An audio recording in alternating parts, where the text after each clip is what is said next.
আসসালামু আলাইকুম রহমতুল্লাহ।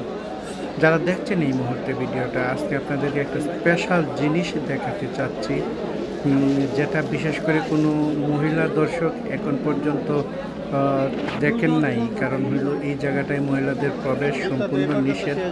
আমি ভিডিও করে নিয়ে আসছি যাতে আমাদের মহিলারাও এই জায়গাটা দেখতে পারে। আর আছি এখন আমরা হজরত শাহজালাল রহমতুল্লাহের মাজারে। আমি মাজারের ভিতর প্রবেশ করতেছি। আর এখানে কিন্তু ক্যামেরা নিয়ে প্রবেশ করা একেবারেই নিষেধ। তবু এটা অনেকের দেখার স্বার্থে আমি এই কাজটা একটু ঝুঁকি নিয়েই করলাম। কারণ এই বরকতময় স্থানটা অনেকেই দেখে আত্মতৃপ্তি পাবে বলে আমি বিশ্বাস রাখি। আমি কিন্তু ইতিমধ্যে শাহজালাল রহমতুল্লাহের মাজারের ভিতর প্রবেশ করে গেছি। এই যে দেখতে পাচ্ছেন, এটা হলো পার্শ্ব দেয়াল। আর একটু সামনেই কিন্তু মাজার শরীফ অবস্থিত, হাতের বাম পাশে। এখানে খুব সরু একটা জায়গা, এটা দিয়ে যাতায়াত করতে হয়, খুব চিপাচিপি থাকে এখানে সবসময়। আমার ক্যামেরাটা অন করাই আছে, আর কয়েক সেকেন্ডের ভিতরেই কিন্তু ভিতরে প্রবেশ করব। এখানে কিন্তু অসংখ্য ভক্ত পুণ্যার্থীরা এসে ভিড় জমায় সবসময়। আর আমরা যে সময়টা এখানে প্রবেশ করার চেষ্টা করতেছি, এটা কিন্তু একবারেই ভোরবেলা, অর্থাৎ ফজরের নামাজের পরপরই কিন্তু আমরা মাজার জিয়ারত করি। আমাদের সিলেট ভ্রমণের প্রধান যে উদ্দেশ্য ছিল পবিত্র মাজার শরীফ জিয়ারত করা। আমরা মাজারের খুব কাছাকাছি অবস্থানে আছি। এই যে গেটটা দেখুন, এটা দুজন মানুষের বেশি, কিন্তু এই যে দুজন মানুষ একসাথে প্রবেশ করা যায় এরকম একটা সরু জায়গা।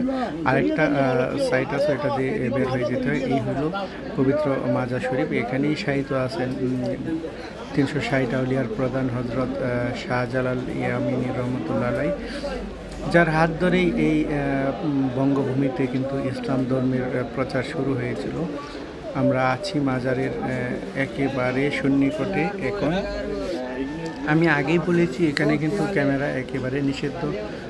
এরপরেও আমার ক্যামেরাটা অন ছিল, যার ফলে এই ভিডিওটা সংগ্রহ করতে পারছি। আর এই কথাটা বলে রাখা ভালো যে আমি 2007 সাল থেকে কিন্তু চেষ্টা করে যাচ্ছিলাম যে মাজার শরীফের ভিতরের একটা ভিডিও নেওয়া যায় কিনা। সবশেষে এই প্রথমবার সফল হলাম। এই যে পুণ্যার্থীরা চারদিকে ভিড় করে আছে, এই জন্যে কিন্তু দেখাতে পারছি না, তবে আমি চেষ্টা করব দেখাতে, আপনারা দেখবেনও।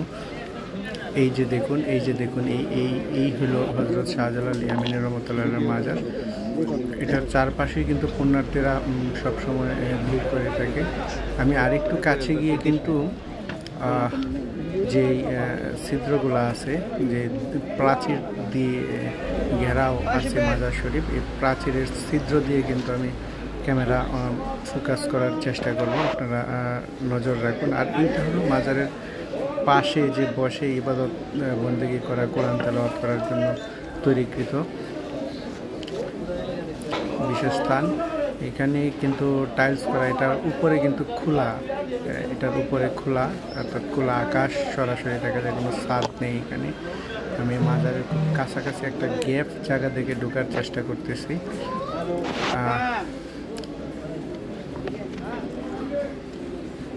একেবারেই ফাঁক করা যাচ্ছে না, অসংখ্য মানুষ এইখানে। যে মানুষটার জন্য, বরকতময় ব্যক্তিটির জন্য এই বঙ্গভূমিতে ইসলাম ধর্মের, এই হলো হজরত শাহজালাল ইয়ামিনী রহমতুল্লাহের মাজার। যে মানুষটার হাত ধরে, যে মানুষটার বরকতে এই বঙ্গভূমিতে ইসলামের প্রচার প্রসারিত হয়েছিল, শুরু হয়েছিল, সেই মানুষটার প্রতি অসংখ্য ভক্তজন কিন্তু কৃতজ্ঞতা জ্ঞাপন করে এবং তাকে উসিলা করে গুনাহগাতা মাফের জন্য কিন্তু এখানে মোনাজাত করে। তবে মাজারের ব্যাপারে আমাদের কিন্তু অনেক পক্ষে বিপক্ষের মতামত আছে। আমার ব্যক্তিগত মতামত হলো যে আলোকিত মানুষ যারা আমাদেরকে পথ দেখায়, তারা মৃত্যুর পরেও বরকতময়ী থাকে। সুতরাং এই বরকতময় মানুষগুলার উসিলা করে যদি দোয়া কারাত করা হয়, সেটা মন্দের দিক না, তবে অনেকে আছে সেই মাজারকে স্রষ্টার সাথে তুলনা করতে থাকে, যেটা শিরক, যেটা একেবারেই করা উচিত নয়। আর একটা বিড়াল এদিক দিয়ে হেঁটে গেল, আসলে একদিক দিয়েও কিন্তু আমি গ্যাপ করতে পারতেছিলাম না। এই যে এই জায়গাগুলোতে মোমবাতি আগরবাতি প্রজ্বলিত করা হয়, এটা হয়তো ভিন্ন একটা সংস্কৃতি, যেটা মাজারের সাথে জড়ায় গেছে। এটা উচিত না এই মোমবাতি আগরবাতিগুলা এভাবে করা, কারণ আমাদের প্রিয় নবীর রওজা মুবারকেও কিন্তু এই ধরনের সংস্কৃতি চালু নেই। সুতরাং এখানে এগুলো না থাকলে আরও সুন্দর হইত, এটা নিঃসন্দেহে বলা চলে। আমরা মাজার শরীফের যতটুকু আপনাদেরকে দেখাইতে পারছি সেটুকুই দেখানোর চেষ্টা করছি। এখন কিন্তু আমরা মাজার থেকে বের হয়ে আসছি, আর এটা একবারে কিন্তু সকালবেলা, সারা রাত্র সারা দেশ থেকে যে সকল ভক্ত পুণ্যার্থী দর্শনার্থী এখানে আসে, ফজরের পরপরই কিন্তু তারা উপচে পড়া যে ভিড়টা, তাদের এই ভিড়। আর এই মাজারের যে স্থাপনাগুলো আছে এগুলো কিন্তু বহুত আগের করা। আমরা বের হয়ে গেছি ইতিমধ্যেই, আমরা মাজার শরীফের সামনের দিকে আছি।